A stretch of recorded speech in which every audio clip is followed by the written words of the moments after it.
Alors, Anne est journaliste depuis près de 25 ans. Tu as fondé en 2018 Le Curieux qui vise à faire des jeunes d'aujourd'hui des citoyens éclairés de demain.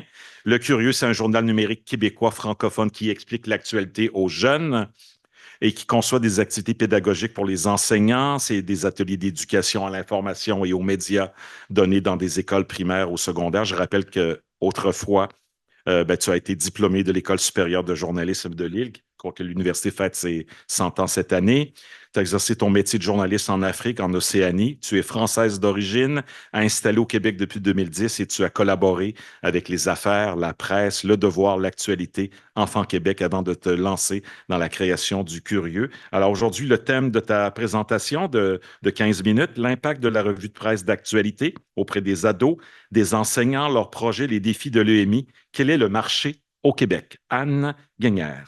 Merci, bonjour tout le monde. Merci d'être là.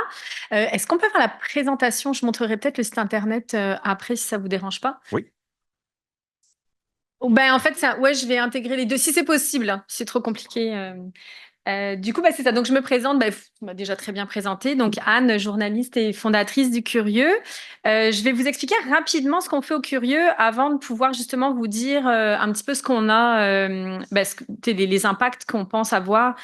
Donc, nous, comme tu as dit, notre mission, là, c'était faire des jeunes d'aujourd'hui citoyens éclairés de demain. Nous, ce qu'on veut, c'est vraiment développer le jugement critique des jeunes et développer leurs compétences informationnelles. Nous, on va beaucoup dans les écoles et en fait, on leur dit que justement, c'est parce qu'ils vont accroître leurs connaissances et s'informer qu'ils vont être capables de développer leur jugement critique, de ne pas se faire influencer, frauder et de pouvoir donc être des citoyens éclairés. Et on veut aussi outiller les enseignants. On va y revenir.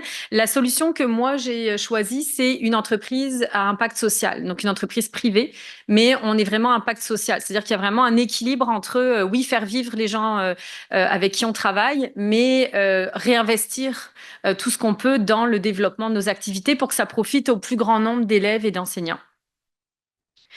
Ah oui, pardon, il faut que je change avec ça. Est-ce que c'est ça? Est-ce que c'est ça? Ouais, pardon. Ok, donc les constats en fait qui ont fait que j'ai créé ça en 2019, c'était que, bah, évidemment, vous le savez tous, face à la désinformation, on a besoin de développer le jugement critique des jeunes, mais c'était aussi en fait par le contact des profs de mes enfants à l'époque de se rendre compte qu'en fait il y avait pas beaucoup de ressources qui soutenaient les enseignants là-dedans, et il y a notamment une enseignante qui travaille toujours avec nous qui m'avait aidé à créer le projet parce qu'elle m'avait dit, bah écoute, moi à chaque fois que je veux parler d'articles d'actualité avec mes jeunes, bah, je suis obligée de réécrire ou de retravailler, de trouver un article, de le couper parce qu'il est trop long, trop compliqué. Donc le fait que nous, les journalistes, on puisse apporter nos compétences, ben, elle trouvait que ça permettait d'adapter des outils et que ça lui faisait du travail en moins, donc elle pouvait plus s'utiliser. Donc nos ressources, c'est donc un journal numérique qui explique l'actualité aux jeunes, comme on a dit, et des ateliers. Donc en fait, on a une revue de la semaine. Donc toutes les semaines, le mercredi après-midi, les jeunes reçoivent un résumé de l'actualité Canada international avec un quiz à la fin que les profs peuvent utiliser. Puis on a un dossier mensuel qui approfondit des sujets. Donc c'est un sujet différent tous les mois. C'est très varié. Ça peut être le réchauffement climatique, les réfugiés, la liberté de la presse, l'intelligence artificielle. Puis, on a donc des activités pour les enseignants, c'est-à-dire des activités clés en main que les enseignants peuvent prendre pour utiliser cette actualité en classe. On en avait pour le primaire jusqu'à maintenant, puis on commence à en avoir pour le secondaire prochainement. Les ressources en EMI pour les enseignants et les élèves. La partie droite du tableau que vous voyez, en fait, c'est des chroniques de coulisses de l'info qu'on a publiées pendant 1 an et demi dans notre revue de la semaine, où en fait, c'était des petites capsules qui expliquaient à l'élève directement plein de sujets de l'éducation aux médias. Donc, ce soit qu'est-ce qu'une source fiable, est-ce que Wikipédia est une source fiable, qu'est-ce qu'un influenceur, qu'est-ce qu'un réseau social, qu'est-ce que l'algorithme. On a passé plein de thèmes comme ça. Et puis sur la partie gauche, là, c'est plus des affiches. On essaye en fait comment dire, de visualiser l'information et de faire des affiches que les élèves peuvent utiliser en classe, que ce soit comme un peu des guidelines, pardon l'expression, là, c'est qui peuvent les aider en pratique quand ils ont des recherches à faire.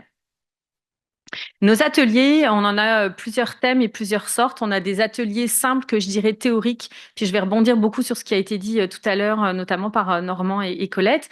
Donc on a des ateliers plus théoriques. On va en classe, nous on est beaucoup dans le primaire, on est aussi au secondaire, mais moi je souhaite vraiment aller dans le primaire et on en a des fois des ateliers qu'on donne en première année. C'est-à-dire qu'on va des fois de la première année à la sixième année. Évidemment, on adapte le contenu, mais moi, je suis persuadée, puis je rejoins tout à fait Normand dans ce que tu disais par rapport au cours CCQ, c'est qu'effectivement, moi, je suis persuadée qu'il faut parler de ces sujets-là tous les ans et d'aller répéter, évidemment, mais aussi d'aller plus loin à chaque fois. Donc, même en première année, ils font des exposés. En première année, ils sont déjà amenés à aller chercher des informations, mais ils savent pas les différencier. Donc, en fait, je reviendrai là-dessus après, mais les profs sont très intéressés, en fait, même dans les petites classes, finalement, à aller commencer à les sensibiliser à toutes ces informations-là. Donc là, on a quelques thèmes, que ce soit donc comment faire une recherche fiable sur Internet, qu'est-ce qu'une fausse nouvelle, comment la décrypter. On a aussi gare à ton identité numérique, c'est quoi la liberté d'expression, qu'est-ce que le métier de journaliste. On en a un aussi où on va expliquer les coulisses du curieux, c'est-à-dire qu'on vient expliquer notamment aux élèves qui sont abonnés au curieux, ben, finalement comment nous on crée ce que tu dis toutes les semaines, qui crée ça, c'est quoi notre démarche, comment on fait pour créer ces articles-là. Puis on a développé en parallèle des parcours d'ateliers, où là, je reviens notamment aussi sur ce que vous disiez, où là, on est dans la pratique. C'est-à-dire que je vous disais, les ateliers dont je viens de vous parler, c'est plus une heure, un peu théorique, même si on essaye de mettre de la pratique en une heure, évidemment, on ne peut pas faire des miracles. Et par contre, là, on est vraiment content avec plusieurs partenaires. On développe, comme on pourrait dire, des résidences de journalistes, par exemple, où en fait, on a 5, 6, 7, 8 ateliers sur 2, 3 mois avec des classes où on va vraiment faire toutes les étapes avec les élèves. C'est comme une salle de rédaction. Donc, on choisit le sujet avec les élèves, on choisit donc le thème, l'audience. Ensuite, on leur explique justement comment faire une recherche d'information. Entre chaque séquence, ils ont du travail à faire en classe, donc ils appliquent ce qu'on leur a dit, ils vont faire les recherches d'informations. Ensuite, on revient, on leur explique bon, bah, comment préparer ton entrevue. On les aide à trouver une entrevue. Comment tu prépares tes questions. Donc là, ils font du français. Donc, en fait, c'est des projets qui sont multidisciplinaires parce que tu peux faire un sujet, par exemple, si tu prends un sujet comme là, on avait fait un projet avec le centre de service de Montréal. Le magazine des curieux en réseau, avec l'école en réseau. Puis en fait, on a fait un partenariat avec la CEPAC. Donc en fait, chaque école, chaque classe était reliée à un parc de la CEPAC. Et on s'était entendu avec la CEPAC pour que, donc c'est les parcs nationaux naturels au Québec, là, pour ceux qui sont de l'extérieur. Et en fait, chaque classe est allée interviewer un naturaliste de la CEPAC sur le thème qu'il avait choisi. Donc ils ont eu, souvent en plus, ils ont pu aller dans le parc, donc c'était génial, parce qu'ils ont fait même une sortie. Donc après, nous, on est revenu en classe pour leur expliquer comment on écrit un article informatif à la mode journalistique, parce que l'article informatif au troisième cycle du primaire, c'est dans le curriculum, donc s'ils l'apprennent. Nous, on vient leur donner une petite twist journaliste. Donc là, ils écrivent leurs articles. Nous, on récupère tout. Alors, ils ont la phase de révision aussi, c'est-à-dire que la phase de révision est bien. Comme ils savent que ça va être diffusé après, ils font encore plus attention. Nous, on vérifie évidemment les informations derrière. Puis ensuite, notre graphiste monte le dossier pour que c'est en fait un aspect professionnel. Et ça paraît anodin, mais en fait, non seulement, bon, évidemment, les enfants, ils adorent ça, mais en fait, ça booste tout le monde pour arriver à un niveau. Les profs me disaient, même eux, ça les stresse la phase de révision. Parce qu'ils disaient avant, bon, bah, si on oublie quelque chose, pas grave. Là, il dit même les élèves, tout le monde stresse pour être sûr qu'il n'y ait pas de faute, qu'il n'y ait pas de. Est-ce que là, je peux montrer un exemple avec le site internet? Je vous ai montré très rapidement un exemple de. Ouais, je ne sais pas si on arrive de magazine qu'on a fait. Voilà, c'est un magazine qu'on a fait avec des sixièmes années à Montréal. C'est les élèves qui ont choisi les sujets et vous allez voir, c'est impressionnant. Donc, c'est très, très diversifié. Donc, il y en avait un, c'était sur un artiste muraliste à Montréal. Les enfants sont allés le week-end, on s'entend que c'est des milieux privilégiés, sont allés le week-end dans l'atelier. Un élève a fait ses propres photos. Il y en a, vous allez voir, ils ont fait leurs propres illustrations qu'on a intégrées dans les textes. Donc, par exemple, il y en avait qui avaient fait quelque chose sur la motivation et c'est eux qui ont fait leurs propres illustrations. Et vous allez voir, les sujets sont impressionnants. Il y en a un ça a été fait sur l'automutilation. des sujets auxquels ils sont confrontés dans l'école. Ils sont allés faire l'interview d'une de leurs amies à qui c'était arrivé. Il y a eu tout un débat de savoir est-ce qu'on met le nom de la jeune fille ou pas. Les élèves voulaient. Nous, on refusait évidemment en tant que journaliste parce qu'on se rendait compte que c'était pas possible. Ils sont allés interviewer des psychologues pour donner des trucs, interviewer le meilleur ami de la personne qui avait subi ça pour expliquer. En tout cas, c'est impressionnant quand on leur donne la liberté de faire les choses, la créativité qu'ils ont, puis comment ils se sont donnés. Je veux dire, ils travaillaient le midi, ils allaient faire des entrevues dans le bureau du directeur le midi, ils travaillaient le soir, ils faisaient des recherches en plus de ce que la prof leur donnait comme temps le midi. Donc là, je rebondis sur ce que tu disais, Normand, où la pratique, ça, je trouve ça intéressant comme projet parce qu'en fait, oui, on a de la théorie au début, on leur explique comment on fait une recherche d'informations fiable, attention aux fausses nouvelles. Mais tu sais, ça reste théorique. Mais là, quand eux, ils doivent faire leurs articles, nous, on leur donne des fiches, en fait, des fiches pédagogiques ou des feuilles de notes dans lesquelles, par exemple, on leur dit, OK, ben, réécris ton sujet. Maintenant, tu écris, on veut trois informations fiables. Pour chaque information, il faut que tu notes la source, puis que tu nous dises pourquoi c'est fiable. On leur a expliqué en théorie au début, mais tu sais, là, quand ils vont sur Internet, puis qu'ils doivent trouver, puis nous expliquer pourquoi, mais tu sais, c'est sûr que ça rentre plus. Puis ça donne des réflexes. Nous, après, ce qu'on veut avec ces projets-là, c'est que quand ils vont faire des exposés, quand moi je leur dis, vous êtes sur les réseaux, parce que on le sait bien qu'en quatrième année, ils n'ont pas le droit, mais ils sont sur les réseaux, là, c'est évident. Donc nous, on leur dit, regarde, nous, ça ne nous dérange pas, tu es sur les réseaux, pas de souci. Mais quand tu veux vérifier une information, ben maintenant, tu as le réflexe. À chaque fois qu'il y a quelque chose que tu vois sur les réseaux, puis TikTok, on leur dit qu'il y a plein de désinformations là-dessus, entre autres, et qui sont pas forcément, ils le savent, mais tu sais, quand on leur donne des chiffres, là, ils sont assez impressionnés. Et donc, on leur dit, mais ça te prend 2 secondes maintenant que tu as l'habitude d'aller vérifier. Tu connais ce que c'est un peu une source fiable, tu as comme des signes qui te permettent tu vois, d'avoir le doute. Et je trouve que ces projets-là, ils sont vraiment intéressants pour ça. Si je peux revenir, pardon, à la présentation. Parce qu'évidemment, donc moi, les impacts que je vois, c'est ce que je vous disais, c'est leur donner des réflexes. Alors, c'est les sensibiliser, évidemment, surtout dans les petites classes, mais leur donner des réflexes, des méthodes. Vraiment accepter aucune information qui soit pas soutenue par une source fiable. Et ça, c'est pas évident parce qu'on est allé dans des classes de 5e année, donc on s'entend que c'est des petits. Et à un moment donné, on faisait quelque chose sur les réseaux sociaux. Puis la jeune fille, elle nous dit ah, mais de toute façon, les réseaux sociaux, c'est dangereux, ça donne le cancer. Je fais OK, si tu veux écrire un article là-dessus, il va falloir que tu me donnes des sources fiables. Pas de problème si tu penses ça. Maintenant, on va vérifier. Évidemment, elle n'a rien trouvé, mais elle ne voulait pas démordre de son idée. Donc, c'était vraiment intéressant de dire ben, nous, tant que tu ne trouves pas un argument fiable qui est soutenu par une source fiable, ben, tu ne l'écris pas dans l'article, mais ça les sort de leur zone de confort. C'est impressionnant, quoi. Donc voilà pour l'expérience. Rapidement, pour que vous sachiez, donc nous, on est une équipe d'une dizaine de personnes. Puis moi, ce que j'ai voulu au départ, c'est vraiment travailler de concert avec des journalistes, des graphistes et des enseignants. Vous l'avez vu rapidement. En fait, nous, on met le visuel vraiment au service de la compréhension. Il y a le côté ludique, évidemment, mais aussi que la visualisation de l'information, ça permet de comprendre des fois des choses plus facilement. Puis évidemment, on a des animateurs, puis on a des enseignantes donc, qui nous aident à faire les contenus pédagogiques. Si j'arrive à passer à la salle d'après. Rapidement, on a plus de... Nous, nos clients principaux, c'est les écoles. On a des familles, mais nous, c'est surtout les écoles primaires, donc comme je vous disais, puis de plus en plus au secondaire, en fait, notamment avec le CCQ, les cours mondes contemporains. En fait, tout ça, finalement, nous, au début, on était plus des 8-12, puis finalement, maintenant, on commence à être au secondaire, jusqu'au secondaire 3-4, même parfois 5.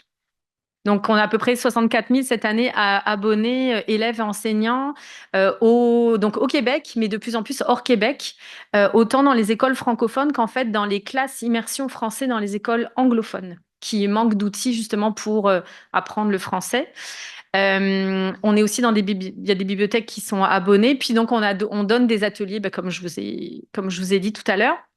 Donc les impacts, rapidement, j'ai commencé à vous les dire, c'est qu'on se rend compte quand même que tous ces ateliers-là, ça améliore les compétences informationnelles des jeunes. Encore une fois, ils prennent des réflexes, ils sont sensibilisés à des choses. Donc ça, je trouve ça intéressant.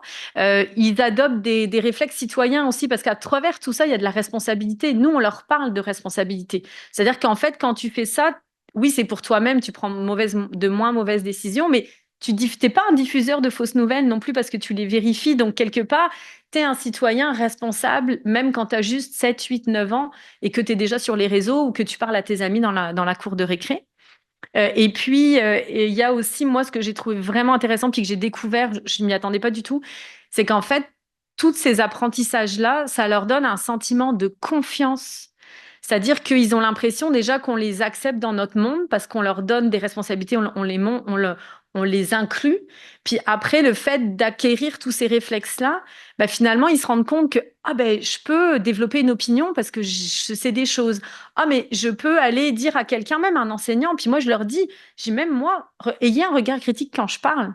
J'ai moi, un des meilleurs cadeaux, ça a été quand des élèves de quatrième année, donc ça doit être quoi, 8 ans à peu près, du primaire, nous ont écrit parce qu'on avait fait une erreur dans un article. Moi, je leur dis aux élèves, vous savez quoi, ce jour-là, ils m'ont fait ma journée. Parce que je n'étais pas contente qu'on ait fait une erreur, certes, mais je me disais, des gamins de quatrième année qui sont capables d'exercer leur jugement critique et d'oser venir nous voir en disant, je pense, de façon très polie en plus, donc très pas arrogante, pas de dire, t'as fait une erreur. My God, mais c'est génial, c'est ça qu'on veut. Donc, et je trouve que ça, ben, c'est ça, ça leur permet de prendre confiance puis de venir prendre ces initiatives-là. Ça vient évidemment avec des défis dont vous avez déjà beaucoup parlé.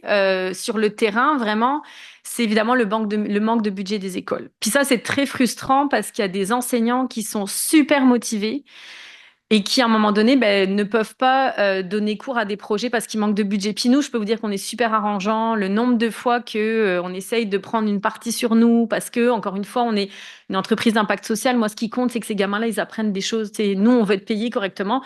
Moi, je suis journaliste, c'est sûr que je veux payer mes journalistes correctement et les graphistes, ça c'est évident.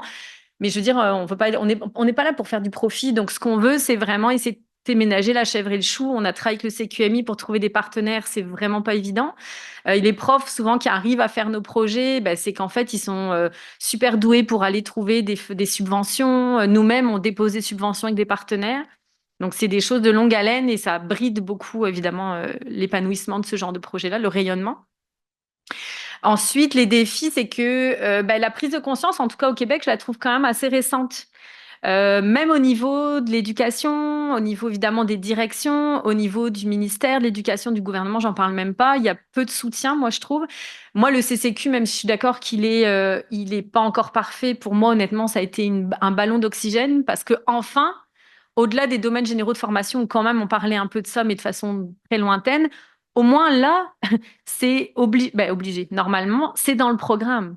Alors après, là où je suis d'accord avec toi, c'est qu'il y a tellement de choses, puis nous, on le voit sur le terrain, les profs, en fait, ont un peu peur de ce cours-là, ils savent pas par quel bout le prendre. Donc, en fait, cette année, ils disent, ben, comme c'est la première année où c'est vraiment obligatoire dans toutes les écoles, l'année dernière, c'était seulement sur la base du volontariat. Il y a des profs qui disent, oh, je vais refaire un peu ce que je faisais en ECR, je vais le modifier un peu, puis ça va le faire pour cette année. Puis évidemment, le dernier point, c'est que les profs sont, en général, en tout cas nous en primaire, puis souvent secondaire, ne sont pas formés à tout ça. Ce qui fait que ça va être plus facile pour eux parce qu'ils l'ont déjà fait de parler d'autres thèmes du CCQ qui est super intéressant. Il y a les peuples autochtones, il y a l'environnement, il y a l'éducation à la sexualité, c'est passionnant. Mais du coup, il y a comme plein d'autres thèmes qui peuvent passer avant parce qu'ils n'ont pas tant d'heures que ça. Puis nous, on a développé aussi des ateliers, je vous en ai pas parlé. En fait, on fait des formations pour les enseignants maintenant parce qu'on se rend compte que quand on allait en classe faire des recherches d'informations fiables sur Internet, donc on leur faisait l'atelier enfin aux élèves, mais que le prof était là. Puis après, c'était bah ok, travailler d'ici la prochaine session. Puis quand on revenait, le prof nous disait, mais Anne, je dis finalement, moi, je suis même pas sûre que je suis capable de vraiment leur dire, est-ce que ça c'est fiable? Tu sais, j'ai compris les critères, puis je suis tu sais, je suis quand même un bon citoyen numérique, mais pour autant, il y a des fois où je sais pas. Et donc, en fait, nos formations pour les profs, c'est quoi une source fiable d'information? Comment parler des fausses nouvelles aux élèves? Quels réflexes leur donner? Quelle rigueur leur demander? Wikipédia, est-ce que c'est une source fiable? Il y a plein de profs qui apprennent quand on leur dit pourquoi c'est pas si fiable que ça et pourquoi nous, journalistes, on l'utilise quasiment pas. Tu sais, vérifier dans 3 sources fiables différentes. C'est des choses que... Et maintenant, on sent un engouement, par exemple. Les profs sentent qu'ils ont besoin de ça parce qu'au-delà du CCQ, tous les projets qu'ils font avec les élèves, tous les enjeux qui viennent, les problèmes de réseaux sociaux entre les jeunes, tout ça font qu'en fait, ils sont obligés d'avoir ces connaissances-là pour être capable de gérer leur classe, même tout simplement, et de répondre aux demandes. Mais c'est vrai que ça demande il y a encore beaucoup de choses à faire pour qu'on puisse aller plus loin dans l'éducation aux médias au Québec.